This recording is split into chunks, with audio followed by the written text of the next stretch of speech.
ఓ metric space number complete metric space అంటే దాంట్లో ప్రతి కార్షిక్ సీక్వెన్స్ కన్వర్జెంట్ అవుతారు. కంప్లీట్ మెట్రిక్ స్పేస్ అంటారు, ఒక కార్షిక్ సీక్వెన్స్ తీసుకుంటే అది కన్వర్జెంట్ అవ్వాలి, అప్పుడు దాన్ని కంప్లీట్ మెట్రిక్ స్పేస్ అంటారు. అర్థమైందా? ఇప్పుడు దాని మీద డిపెండ్ అయిన theorem, Cantor intersection theorem, named theorem. Example మీకు state and true Cantor's intersection theorem అంటాడు. ఆ క్లోజ్ సెట్స్ అంటే స్టేట్మెంట్ కూడా మీరే రాయాలి, స్టేట్మెంట్ ఏంటి చూడండి.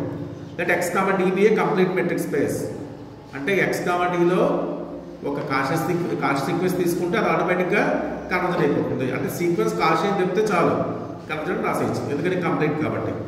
అందులో బ్రేక్ చేస్తాడు set of F N be a decreasing sequence of non empty closed subsets of X. Decreasing sequence అంటే మీనింగ్ ఏంటంటే సెట్ సఫిక్స్ సైజ్ పెరిగిపోతే సెట్ సైజ్ తగ్గిపోతాయి. F1 అర్థమైందా? సెట్ సఫిక్స్ సైజ్ పెరిగిపోతే సఫిక్స్ F1 F2 F3 రాస్తాయి, సఫిక్స్ 1 2 3లు ఆ సైజ్ పెరిగిపోతే వాటి వాల్యూ పెరిగిపోతే ఉంటుంది, సెట్ సైజ్ తగ్గిపోతుంది. అంటే ఎలా వస్తుంది చూడండి. అంటే F1 పెద్దది, F1 కన్నా F2 చిన్నది, సైజ్ సఫిక్స్ సైజ్ సెట్ తగ్గిపోతుంది. F2 కన్నా F3 చిన్నది, అలా వెళ్ళిపోతుంది. అలా వెళ్ళిపోతే లాస్ట్గా మనకి ఇలా రౌండ్లో వేస్తాం అనుకోండి, లాస్ట్గా మనకి ఒక సింగిల్ ఎలిమెంట్ వస్తుంది. ఆ సింగిల్ అన్నింటిలోనూ కామన్గా ఉంటుంది, దాన్ని ప్రూవ్ చేయాలనుకుంటాం. తీరం మెయిన్ ఇదే మరే. ఇలా డిగ్రీజ్ సీక్వెన్స్ కనుక అయితే వాటి ఇంటర్సెక్షన్లో ఒక ఎలిమెంట్ ఉంటుంది, అది ఓన్లీ సింగిల్ ఎలిమెంట్ అని చెప్పాలి. ఇంటర్సెక్షన్ ఆర్ఎంటీ అవుతుంది, అంటే ఓన్లీ సింగిల్ ఎలిమెంట్ అని ప్రూవ్ చేయాలి. చూడండి మళ్ళీ ఇక్కడ స్టేట్మెంట్ దగ్గరండి. Close sets such that D of F N tends to 0 అంటే ఏమవుతుంది? డి ఆఫ్ ఎఫ్ఎన్ అంటే సైజ్ ఏమవుతుంది మనకి? సఫిక్స్ పెరిగిపోతుంది, సైజ్ ఏమవుతుంది మనకి? డిగ్రీ అంటే నెంబర్ ఆఫ్ ఎలిమెంట్స్ తగ్గిపోతున్నాయి. టెన్స్ టు 0 అంటే ఎల్ లార్జ్ అయితే సైజ్ తగ్గిపోతుంది అని చెప్తున్నాం ఇక్కడ. F is equal to intersection of n equal to 1 to infinity F n అంటే ఈ సెట్స్ అంతా ఇంటర్సెక్షన్ ఎఫ్ఎన్ తీసుకోండి. ఇప్పుడు మనం ఏం ప్రూవ్ చేయాలి? ఎఫ్లో ఒకే ఎలిమెంట్ ఉందని చెప్పాలి. ఇంటర్సెక్షన్లో ఒకే ఎలిమెంట్ ఉందని చెప్తే థీరం ప్రూవ్ అయింది. దానికి ఏమేమి యూజ్ చేసుకోవాలి మీరు? Complete metric space concept use చేసుకోవాలి, ఈ డిగ్రీజ్ సీక్వెన్స్ తీసుకోవాలి. అంటే కంప్లీట్ మెట్రిక్ స్పేస్ అనే కాన్సెప్ట్ యూజ్ చేయాలంటే దాంట్లో సీక్వెన్స్ సెలెక్ట్ చేయాలి. సీక్వెన్స్ మళ్ళీ మీరు ఎక్కడి నుంచో పట్టరాకూడదు, ఈ క్లోజ్ సెట్స్ నుంచే డిగ్రీజ్ క్లోజ్ సెట్స్ నుంచి సీక్వెన్స్ పట్టరావాలి.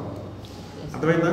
ఇప్పుడు వాటి రాస్తున్నాం first statement. My hypothesis X comma D a complete metric space that means every Cauchy sequence is convergent in X అంటే దాని లిమిట్ పాయింట్ కూడా మళ్ళీ ఎక్స్లో ఉంటుంది. And also given that set of F and be a sequence decreasing sequence of close sets. ఆ decreasing ఇక్కడ డయాగ్రామ్ వేశారు కదా, దాన్ని ఇక్కడ రాస్తున్నాను. అంటే 1 less than 2 less than 3 less than కూడా వస్తే డిక్రీజ్ కాబట్టి అవుతుందో రివర్స్లో రాయాలి, అంటే సెట్ సైజ్ తగ్గిపోతుంది. F1 super set of F2 అంటే F1 F2 కన్నా పెద్దది, F2 F3 కన్నా పెద్ద, అలా సైజ్ తగ్గిపోతుంది అని రాశాను. అంటే L less than 10+1 అయితే సఫిక్స్ సైజ్ వచ్చినప్పుడు పారిపోతుంది, సఫిక్స్ సూపర్ సెట్ వస్తుంది. F1 అనేది Fn+1 కన్నా పెద్దది. ఇది ఫస్ట్ డయాగ్రామ్ దీన్ని రాశాను. ఇప్పుడు మనం ఏం యూజ్ చేయాలి? కంప్లీట్ మెట్రిక్ స్పేస్ అని కాన్సెప్ట్ యూజ్ చేయాలి కదా. అంటే ఏం చేయాలి? మీరు కాస్ట్ సీక్వెన్స్ పట్టరావాలి. కాస్ట్ సీక్వెన్స్ ఎక్కడి నుంచి పట్టరావాలి? ఈ సెట్ ఆఫ్ ఎఫ్ఎన్ నుంచే పట్టరావాలి. చూడండి ఎలా రాస్తాను. గివెన్ దట్ వాడు ఏమిచ్చాడు? Given that set of FN be degree sequence of close subsets of X అంటే ప్రతి ఎఫ్ఎన్లో కూడా ఎలిమెంట్స్ ఉంటాయి కాబట్టి ఎలా తీసుకున్నాను అంటే X1 అది F1లో తీసుకున్నాను, X2 F2లో తీసుకున్నాను, Xn F1లో తీసుకున్నాను, అండ్ సో ఆన్ వచ్చింది. అప్పుడు నాకు సీక్వెన్స్ వచ్చింది చూడండి ఇక్కడ X1 X2 and so on sequence వచ్చింది.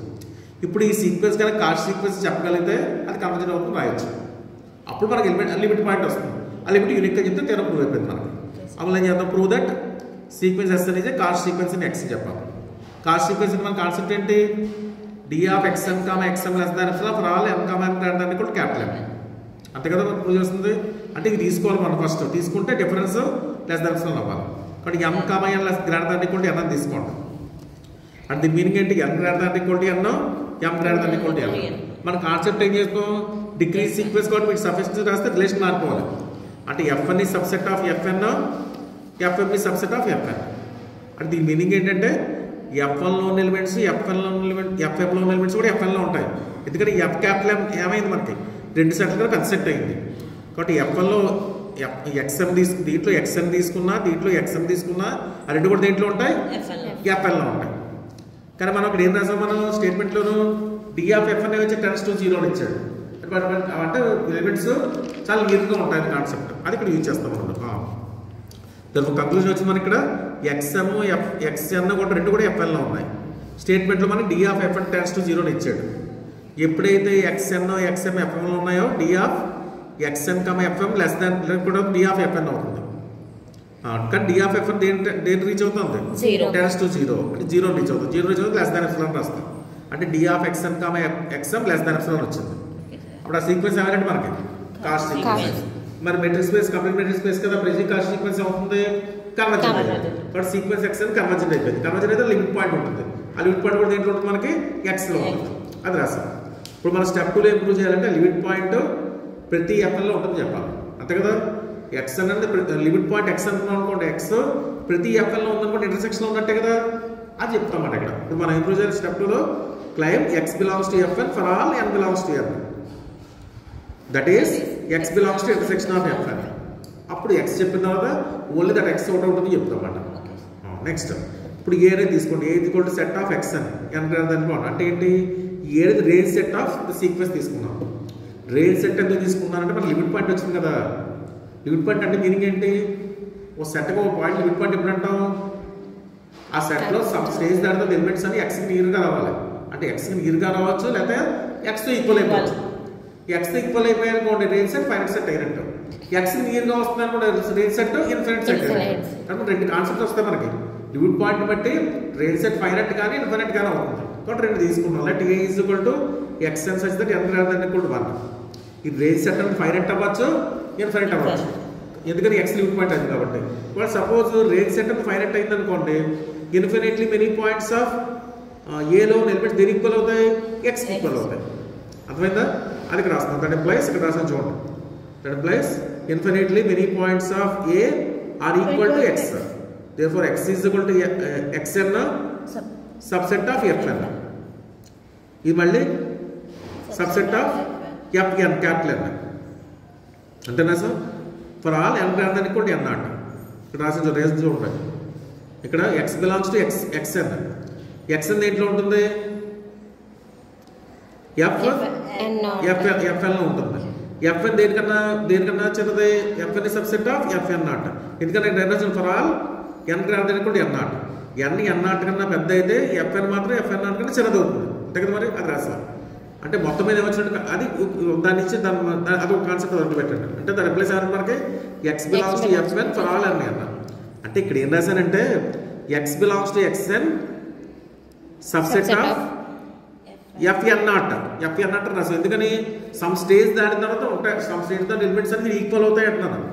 అంటే ఎక్కడి నుంచి ఈక్వల్ అవుతాయి? fn నాట్ సెట్ నుంచి ఈక్వల్ అవుతున్నాయి. కానీ n greater than n not అయితే fn ఏమవుతుంది? n greater then fn not అయితే ఏమవుతుంది? fn the super set of, అంతే కదా. fn the subset of fn not అవుతుంది. అంటే మొత్తం మీద x belongs to fn for all n వస్తుంది. ఒకసారి కాన్సెప్ట్ చూడండి. ఇక్కడ x is equal to xn subset of fn అంతేది. fn దేనికన్నా చిన్నది? fn నాట్ ఇక్కడ రాస్తాను. అది fn నాట్ ఇక్కడ. ఇది కరెక్టే. x belongs to xn. xn is subset of fn not. fn నాట్ is subset of fn. therefore ఏమంటే మనకి x belongs to fn for all n అయింది. ఇదేమో n నాట్, ఇది n. ఇదేమో n నాట్, ఇదేమో n. కాబట్టి మొత్తం మీద x belongs to fn for all n అయింది. అర్థమైందా? అంటే ఇంటర్సెక్షన్ లో వచ్చింది. ఇప్పుడు మన రేంజ్ సెట్ ఫైనైట్ సెట్ అవుతుంది. సపోజ్ ఒకవేళ రేంజ్ సెట్ ఇన్ఫినిట్ సెట్ అయింది అనుకోండి, ఏమవుతుంది? ఇప్పుడు infinitely many elements of the sequence tends to x అని రాస్తాం, అంతే కదా. Infinitely many elements of fn tends to fn. ఇక్కడ కూడా సేమ్ దాంట్లాగే n greater than n not implies fn నాట్ is subset of fn. therefore ఇక్కడ కూడా కంక్లూజన్ వస్తుంది మనకి xn belongs to fn for all n వచ్చింది. అర్థమైందా? అంటే x అనేది ఇంటర్సెక్షన్ లో ఉంది. కాబట్టి ఇంటర్సెక్షన్ నాన్ ఇంటర్సెప్ట్ అయింది. కాబట్టి ఇప్పుడు ఏం చెప్పాలి? ఇంటర్సెక్షన్ ఒకే ఎలిమెంట్ ఉంటుంది చెప్పాలి. 2 ఎలిమెంట్స్ ఉన్నాయని తీసుకోండి. x y రెండు ఇంటర్సెక్షన్ లో ఉన్నాయి. ఇంటర్సెక్షన్ fn నోట్ చేసాం కదా. x y belongs to f అయితే x y రెండు ఇంటర్సెక్షన్ లో ఉన్నట్టు. ఇంటర్సెక్షన్ లో అంటే ప్రతి fn లో ఉన్నట్టు. కానీ వాటి డిఫరెన్స్ ఏమన్నప్పుడు ప్రతి fn కన్నా తక్కువ అవ్వాలి. కానీ d ఆఫ్ fn అయినా సరే టెన్స్ టు 0 రాశారు. అంటే ఇప్పుడు ఏమైనట్టు మనకి d of x y less than ఇప్పుడు d of fn which is less than epsilon. అంటే d of x y less than epsilon అయింది. అంటే ఎలిమెంట్స్ ఎలా ఉన్నట్టు ఇక్కడ 0 నియర్గా ఉన్నట్టు. అంటే డిఫరెన్స్ 0 నియర్గా ఉందంటే రెండు ఎలిమెంట్స్ ఏమవుతాయి మనకి? ఇక్కడ మాత్రం గుర్తుపెట్టుకోండి. ఒక ఎక్స్ సేమ్ కాన్సెప్ట్ రాస్తాం. రేంజ్ సెట్ ఫైనైట్ సెట్ అయితే many elements of the sequence are equal to x. అది ఇక్కడ రాస్తాం. ఇక్కడ టెన్స్ టు ఎక్స్. అదే డిఫరెన్స్. ఈక్వల్ టు ఎక్స్ అయినప్పుడు x is equal to x n is contained in F n naught. F n naught దేంట్లో ఉంటుంది, ఎఫ్ఎన్లో ఉంటుంది. ఎందుకంటే ఎన్ గ్రాండ్ దానికి కూడా ఎన్ నాట్ కాబట్టి ఎన్ నాట్ పెద్ద కాబట్టి ఎన్ నాట్ సఫిక్స్ సెట్ అవుతుంది, చిన్నది అవుతుంది. అది రాస్తాం. అదే సేమ్ కూడా అంతే. అర్థమైందా? Very important.